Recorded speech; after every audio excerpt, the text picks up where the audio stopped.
So hello everyone, this is Gaurav bhaiya. Guys, CBSE की तरफ से ना एक बहुत ही बड़ा अपडेट आ रहा है। सीबीएसई ने जो आपका एसएसटी का सिलेबस है ना, वो आपका फिर से चेंज कर दिया है। आई नो आप में से बहुत सारे बच्चे ऑलरेडी एसएसटी का सिलेबस वाली वीडियो देख चुके हैं, लेकिन मैं आपको फिर से बता देता हूं। सीबीएसई ने आपका जो सिलेबस है ना, एसएसटी का सिलेबस आपका फिर से चेंज किया है। साइंस एंड मैथ का सिलेबस आपका चेंज नहीं हुआ है। साइंस की वीडियो ऑलरेडी मैं अपने चैनल पे अपलोड कर चुका हूं, तो अगर आपको साइंस का और अगर आपको मैथ का सिलेबस जानना है ना, तो आप ये वीडियो देख सकते हो। लेकिन एसएसटी का सिलेबस सीबीएसई ने आपका चेंज कर दिया है, तो जो आपका नया सिलेबस है ना, वो मैं आपको इस वीडियो में बताने वाला हूं। प्लीज आप एक चीज कर देना, इस वीडियो को ना अपने फ्रेंड्स और क्लासमेट के साथ जरूर शेयर करना, ताकि ज्यादा से ज्यादा बच्चों को पता चले कि भाई जो आपका एसएसटी का सिलेबस है वो आपका चेंज हो चुका है। तो चलो अब वीडियो को स्टार्ट करते हैं। तो आज की वीडियो में मैं आपको जो सीबीएसई का जो नया लेटेस्ट सिलेबस है ना, वो मैं आपको इस वीडियो में बताने वाला हूं। तो चलो वीडियो को स्टार्ट करते हैं। सबसे पहले मैं आपको हिस्ट्री का सिलेबस बताता हूं। तो हिस्ट्री के अंदर जो आपका चैप्टर नंबर 1 है, जिसका नाम है the rise of nationalism in Europe, इस चैप्टर में कुछ भी रिडक्शन नहीं है। ये चैप्टर आपको कंप्लीटली पूरा करना है,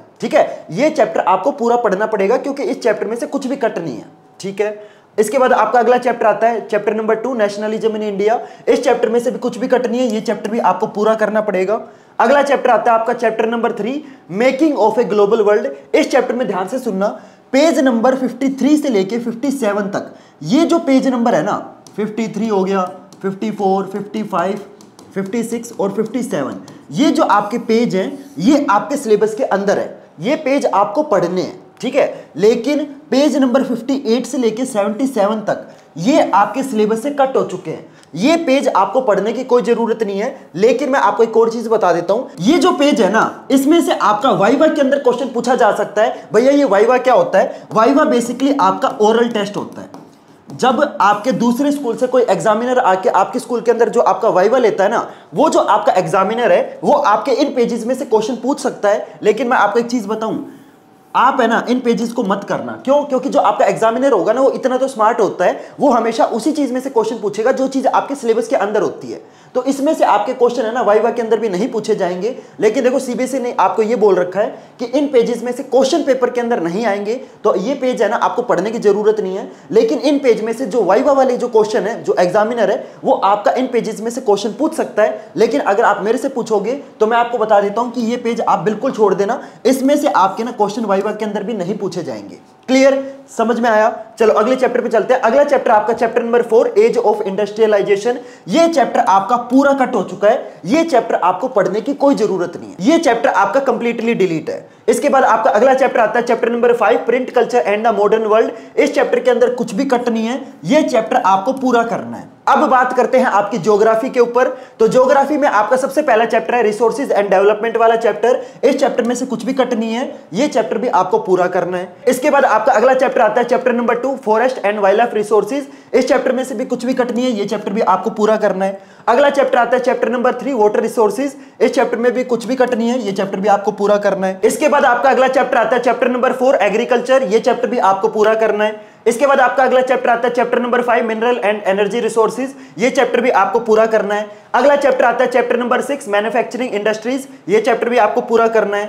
अगला चैप्टर आता है chapter number 7 lifelines of national economy. ध्यान से सुनना, ये चैप्टर वैसे तो ये आपका पूरा कट है, ये चैप्टर आपका कंप्लीट कट है। इस चैप्टर में से आपको ना तो कोई क्वेश्चन करने, कुछ नहीं करना। लेकिन इस चैप्टर में से आपका ना मैप वाला जो क्वेश्चन है, ये आपका पेपर में पक्का आएगा, ठीक है। यानी कि इस चैप्टर का सिर्फ आपको जो मैप वर्क है ना, जितने भी मैप हैं, वो आपको अच्छे से याद करने। क्वेश्चन आंसर या फिर चैप्टर के अंदर से क्वेश्चन नहीं पूछे जाएंगे। Clear everyone? इस चैप्टर में से तुम्हें सिर्फ मैप करने हैं। क्लियर? इसके बाद आपकी अगली बुक आती है इकोनॉमिक्स वाली बुक।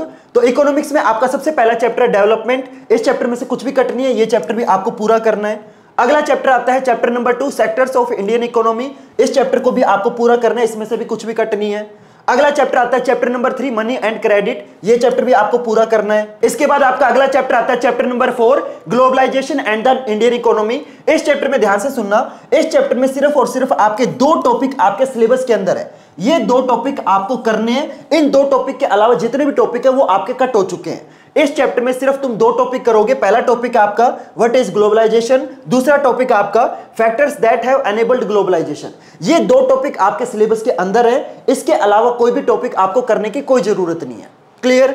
चलो अगले चैप्टर पे चलते हैं। अगला चैप्टर आपका चैप्टर नंबर 5 कंज्यूमर राइट्स। ये चैप्टर आपका कंप्लीटली कट है, कंप्लीटली ये चैप्टर आपको करने की बिल्कुल भी जरूरत नहीं है। लेकिन मैं आपको एक और चीज बता देता हूं, इस चैप्टर में से आपके ना वाइवा वाले क्वेश्चन आपके पूछे जा सकते हैं। इस चैप्टर में से ना फाइनल पेपर के अंदर कोई भी क्वेश्चन नहीं आएगा। ये चैप्टर आपको पढ़ने की कोई जरूरत नहीं है। लेकिन जो आपका एग्जामिनर होगा ना, वो हो सकता है कि इस चैप्टर में से वो वाइवा में क्वेश्चन पूछ ले।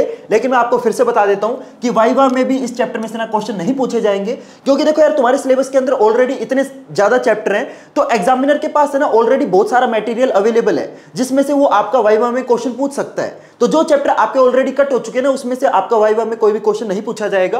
तो आप इस चैप्टर को ना बिल्कुल मत खोलना, ठीक है। इसके बाद आपके अगली बुक आते हैं सिविक्स वाली बुक। तो सिविक्स में आपका पहला चैप्टर है पावर शेयरिंग वाला चैप्टर, ये आपको पूरा करना है। इस चैप्टर में से आपका कुछ भी कट नहीं है। इसके बाद आपका अगला चैप्टर आता है चैप्टर नंबर 2 फेडरलिज्म वाला चैप्टर। इस चैप्टर में से भी आपका कुछ भी कट नहीं है, ये चैप्टर भी आपको पूरा करना है। अगला चैप्टर आता है chapter number 3 democracy and diversity. ये चैप्टर आपका पूरा कट है, तो ये चैप्टर आपको खोल के देखने की कोई जरूरत नहीं है, ये चैप्टर आपका पूरा कट है, ठीक है। इसके बाद आपका अगला चैप्टर आता है chapter number 4 gender religion and caste. ये चैप्टर भी आपको पूरा करना है, इसमें से भी कुछ भी कट नहीं है। इसके बाद आपका अगला चैप्टर आता है chapter number 5 popular struggles and movement. ये चैप्टर आपका पूरा कट हो चुका है, तो ये चैप्टर आपको करने की कोई जरूरत नहीं है। इसके बाद आपका अगला चैप्टर आता है चैप्टर नंबर 6 पॉलिटिकल पार्टीज। ये चैप्टर आपको पूरा करना है, इसमें से कुछ भी कट नहीं है। इसके बाद आपका अगला चैप्टर आता है chapter number 7 outcomes of democracy. ये चैप्टर आपको पूरा करना है, इसमें से कुछ भी कट नहीं है। इसके बाद आपका आखिरी चैप्टर आता है chapter number 8 challenges to democracy. ये चैप्टर आपका पूरा कट है, तो ये चैप्टर आपको पढ़ने की कोई जरूरत नहीं है। Clear everyone? होप करता हूं आपको जो नया सिलेबस है वो आपको अच्छे से समझ में आ गया होगा। मैं आपको एक और चीज बता देता हूं, अगर आप में से किसी भी बच्चे को साइंस का और मैथ का सिलेबस जानना है ना, तो साइंस की वीडियो ऑलरेडी मैं अपलोड कर चुका हूं, मैथ की वीडियो भी आपको चैनल पे मिल जाएगी। वैसे मैं इन दोनों वीडियो का जो लिंक है ना आपको डिस्क्रिप्शन बॉक्स में दे दूंगा। तो अगर आपको साइंस और मैथ का सिलेबस जानना है तो आप इन वीडियोस को देख सकते हो। और प्लीज यार इस वीडियो को ना अपने फ्रेंड्स और क्लासमेट के साथ जरूर शेयर करना, ताकि यार ज्यादा से ज्यादा बच्चों को पता चले कि जो आपका एसएसटी का सिलेबस है ना, वो सीबीएसई ने आपका फिर से चेंज कर दिया है। तो प्लीज इस वीडियो को ज्यादा से ज्यादा शेयर करना। तो चलो गाइस, मिलते हैं फिर अगली वीडियो में नए टॉपिक के साथ। तब तक के लिए goodbye and have a nice day.